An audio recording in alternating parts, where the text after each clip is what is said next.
शेतकऱ्यांच्या नावानं अमित देशमुखांनी घरं भरली। भाजप आमदार संभाजी पाटील निलंगेकरांनी हा मोठा आरोप केलेला आहे। शेतकऱ्यांच्या कर्जाचे 2,500 कोटींचं डिपॉझिट कुठे गेलं?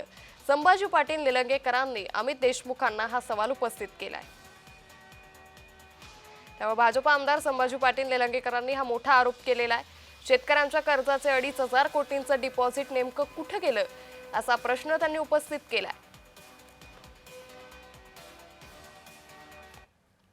माझं आव्हान आहे, ज्यांना सहकार महर्षी म्हणून म्हटलं जाते, सन्माननीय दिलीपरावजी देशमुख साहेब, ज्यांना त्याच्यातला अभ्यास आहे, त्यांनी म्हणतात ही बँक ही शेतकऱ्यांची बँक आहे असं त्यांनी म्हणतात, शेतकऱ्यांच्या हितासाठी बँक आहे अशी त्यांनी म्हणतात। माझं त्यांना आव्हान आहे, एकाच व्यासपीठावर पत्रकार महोदय त्यांनी पण येऊन सांगावं की लातूर डीसीसी बँक ही शेतकऱ्यांची बँक आहे, त्यांनी तसे पुरावे द्यावं ही बँक शेतकऱ्यांची बँक आहे। त्या बँकेमध्ये 100 रुपये असतील तर 80 रुपये त्यांच्या घरामध्ये कर्ज वाटप केलेलं आहे।